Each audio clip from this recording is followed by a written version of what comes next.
$3,938 a month. That's what the VA can pay for a blood disorder that leaves you dependent on transfusions. And here's the part nobody tells you. The disease that pays that much barely shows up on a routine checkup, so the question veterans actually type into the search bar is simple.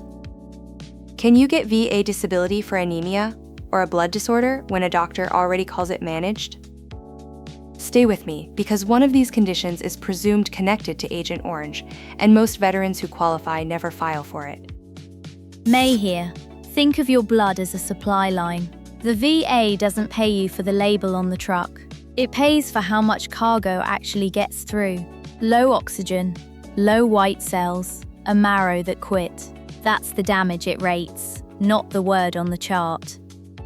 I'm Michael, and here's the whole game. Start with the numbers. A mild anemia your doctor fixed with an iron pill rates 0, maybe 10%. Aplastic anemia, where your marrow stops making blood and you live on transfusions, climbs to a full 100. Same body system, a $3,800 gap between them. Nora here. There are 3 ways in: presumptive, direct, or secondary. One of them skips the fight entirely. Here's who this covers, straight off the VA's own rating schedule. Aplastic anemia, agranulocytosis, AL amyloidosis, pernicious anemia, the one older records call Addison's anemia, and acquired hemolytic anemia. Different diseases, one rulebook. Before the panel digs in, one question shows up under every blood disorder video, and May pulled it out of the comments. May, take it. Yeah, everyone asks the same thing. If my anemia is under control, is there even anything left to claim? And the honest answer is, it depends entirely on what it took to control it, and on what it left behind. That's the whole game. Managed is not the same as gone. And the piece that surprises people most is still coming, the one condition the VA connects without a single nexus letter. Everything we cover, plus the full conditions list and a free tools page, lives at va.professorerica.com.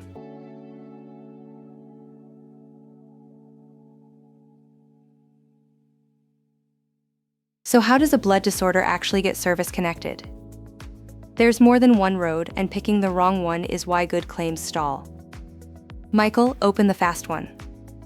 The fast road is presumptive, and AL amyloidosis is the headline. The VA decided back in 2009 that if you were exposed to Agent Orange, it presumes your amyloidosis came from that exposure. You don't write a nexus letter. You don't argue cause. You show the exposure and the diagnosis, and the connection is handed to you. That is a completely different fight than everyone else runs. Wait, so a veteran with amyloidosis and boots on the ground in Vietnam basically skips the hardest part?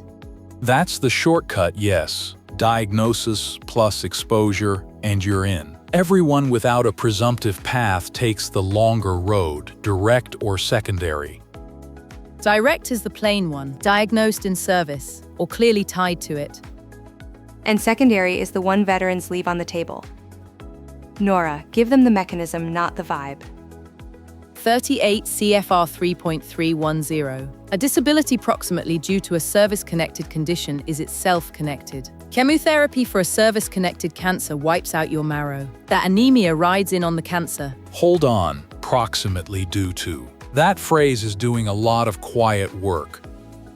It means more likely than not it caused it. Not certainty. Lower than most veterans fear.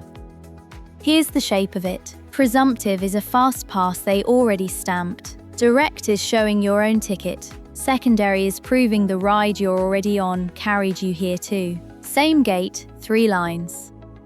And every road still ends at the same place. A current diagnosis and proof of the link. Next, the codes, because each disorder hides its rating somewhere different. Before we keep going, one small favor that actually moves the needle. If this is landing for you, tap like, then subscribe and turn on the bell so you do not miss the rest. 2 taps, completely free, and it pushes this in front of more people who need it.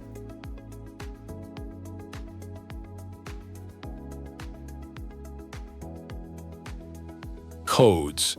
Every one of these disorders routes to its own diagnostic code, and file under the wrong one and you underrate yourself. Start with plain anemia. That's diagnostic code 7700, rated on your hemoglobin. 5 grams, 7, 8, 10 and up, each one a tier. 7700's gone, Michael.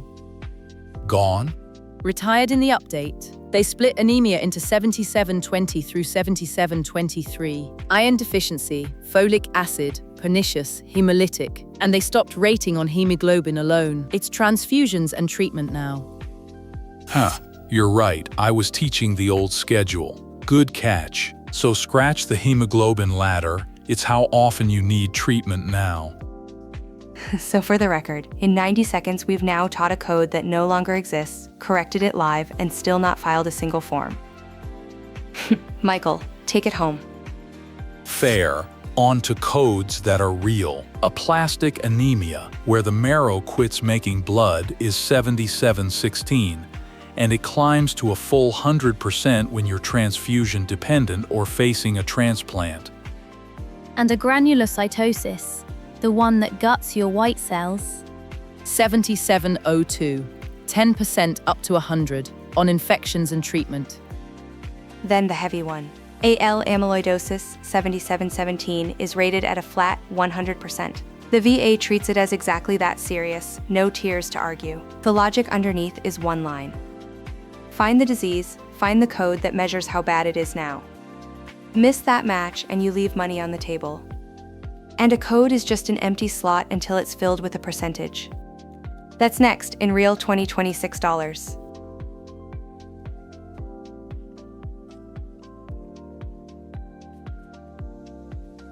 A code doesn't pay anything, a percentage does. So let's turn this into a real check in this year's numbers. Michael, meet Marcus.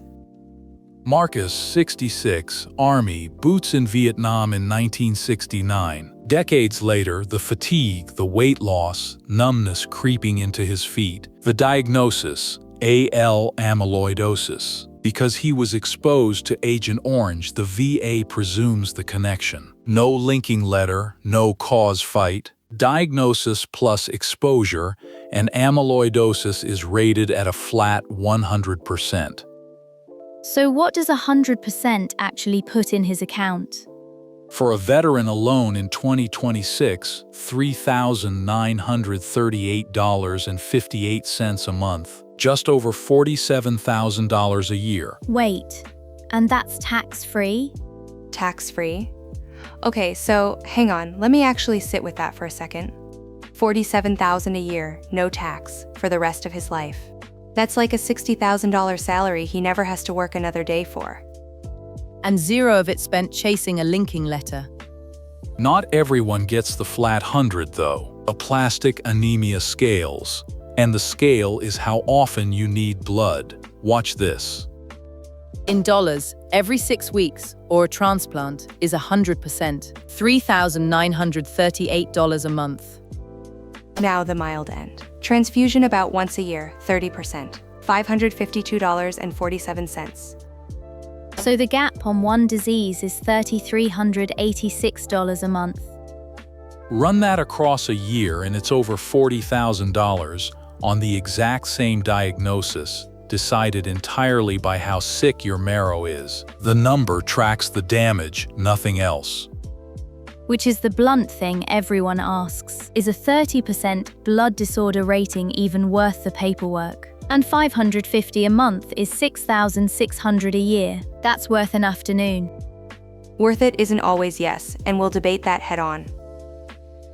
But every rating runs through one appointment first, and we called in someone who works these claims for a living.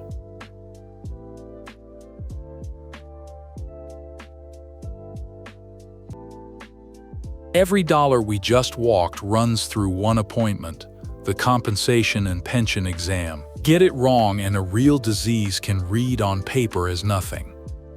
And the piece people fumble is the nexus. Outside the presumptive lane, you need a doctor's sentence linking the disorder to your service, or to a condition the VA already rates. Without that link, even a marrow biopsy full of bad news can just stall in the file. And how strong does that link actually have to be? At least as likely as not. 50-50, not beyond doubt. This is exactly what you want from someone who works these claims every week. Let's get them on the line. Glad to jump in, and you named the hinge already, the nexus. On a blood disorder claim, I want three things: the current diagnosis, the disease itself in your records, and one clean clinician sentence saying they're at least as likely as not connected. Where does it go? VA Form 21-526EZ. You name the disorder, aplastic anemia, in the condition column, and if it came from an exposure or a condition you're already rated for, you name that cause right beside it. Wait. Back pay. How far back does it actually reach? Your effective date is generally the day the VA received the claim. The regulation 38 CFR 3.400 says the date of the claim or the date entitlement arose, whichever is later. So file the day you're ready, not the day you feel brave. The clock starts when you file. And a cured anemia. Iron pill fixed it, gone for good. Are they just out? Straight answer, mostly yes, and I won't sugarcoat it. No current disease, nothing to rate. The exception is when it keeps coming back or needs ongoing treatment, because that's an active condition. But a one-time anemia that resolved and never returned isn't a paycheck, and filing it as one just burns your time. That's the honest guardrail. File where there's a live disease or real damage. Don't file a cured lab and expect a check. One last thing, then I'm off the line. Read your own records first. If a clinician already documented low counts or ongoing treatment, half your nexus is already sitting in the file. That's where I'd start. That's the part no pamphlet hands you. Appreciate you jumping on the line.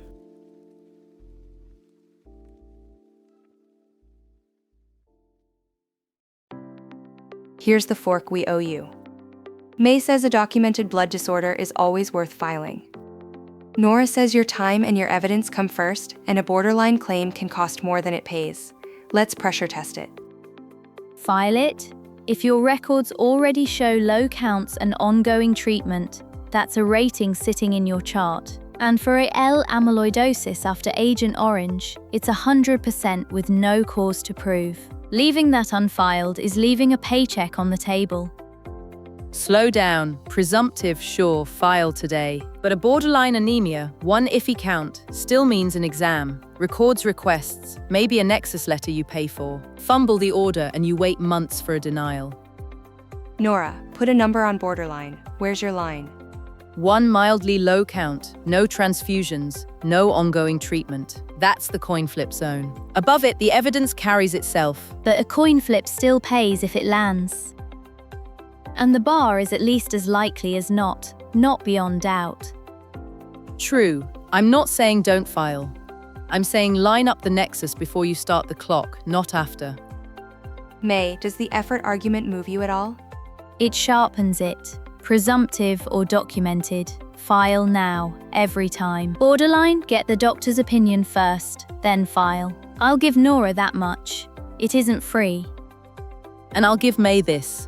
If it's presumptive, or secondary to a rating you already hold, the link is half built. That one I'd file the same day. So here's where the panel lands, and the VA backs the standard in writing.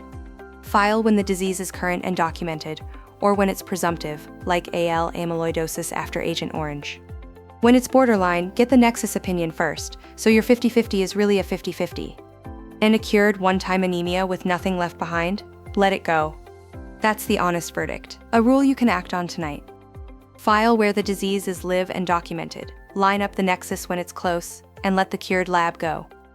May, Nora, thank you. Let's bring it home.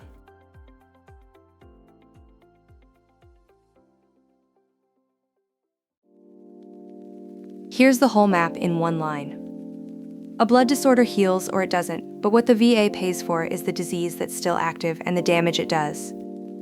3 roads in, presumptive, direct, or secondary. And 1 exam that turns your labs into a percentage. The piece I'd hold on to is the presumptive shortcut. AL amyloidosis after Agent Orange skips the whole cause fight, and most veterans who qualify never file it. And the number that stuck with me, On aplastic anemia, the gap between the mild tier and the transfusion tier is over $40,000 a year on the same diagnosis. Underfiling is expensive. Mine's the retired code. If your old claim still cites 7700 and a hemoglobin number, it's quoting a rule that's gone. Update it. So here's your move tonight. Pull up your own records and hunt for two things: low counts or ongoing treatment. If a doctor already wrote those down, half your claim is already built. Hit subscribe because this series climbs the whole VA system one benefit at a time, and a like tells the algorithm to show the next veteran who needs it. Next time we stay on the conditions list, and here's the hook. There's a common condition that quietly causes anemia as a secondary, and almost nobody claims it that way. And before you go, one for the comments. Did a doctor ever connect your blood disorder to your service, or did you have to fight for that link yourself? That is everything you need on this one. Thank you so much for watching. This is Professor Erica.